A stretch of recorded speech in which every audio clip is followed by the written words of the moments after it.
Hawaii is becoming a playground for the very rich, people who have swimming pools literally in the sky, who soar in private jets while the rest of us are stuck in traffic.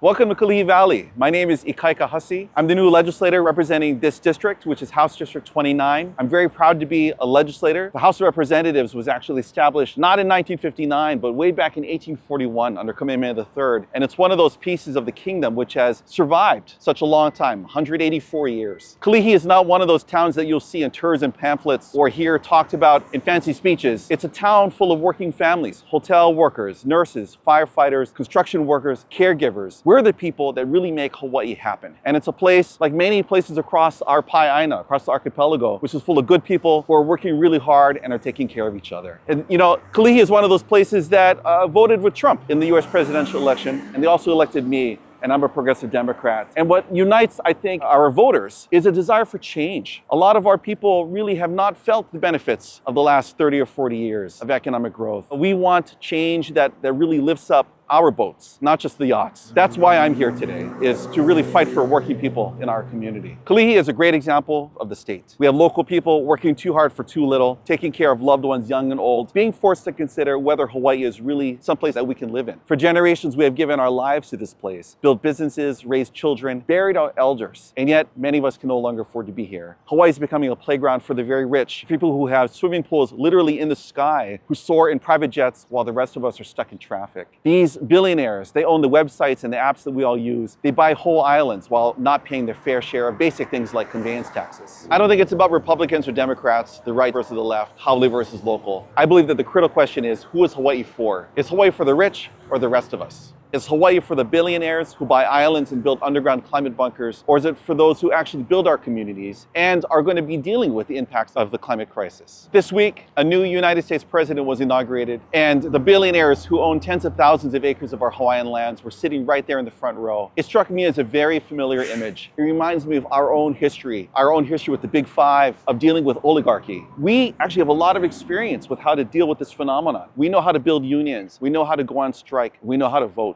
We understand that global oligarchies are going to require the same kind of solidarity. These big money interests want us to believe that what is happening to our islands and what is happening to our families is inevitable. That million-dollar homes, gentrification, and environmental collapse are just the way of the world in the 21st century. It's just the price of paradise. If we allow the billionaires to divide us, that will be our fate. But if we stand together as working people, wahine, kane, mahu, Hawaiian and kama'aina, keiki and kupuna, local people and immigrant families, if we unite as the working people, that's when we can really take on the powers that be and not just talk about the problems, but unite around solutions. We need to make it clear to the private equity firms who own Hawaii that we won't allow Wall Street to be more powerful than Kalihi Street. One piece of really good news is there are now 8 members of our legislature who have pledged to reject corporate campaign contributions and bribes in any form. My hope is that we can use that new energy and the new commitment to transparency to really make the changes happen that we all need. You know, we think that we're divided. We think that we're divided red and blue, but what I see in our communities is that we're sticking together. We can't allow them to pit us against each other. We know that there will be more climate disasters. There will be more fires and hurricanes. There will be cuts to healthcare and other core services because of the incoming administration. There will be efforts to turn local people against immigrants or the housed against the houseless. I urge us all to remember that Hawaii is our shared home. We're all neighbors and that we can work together and do better things.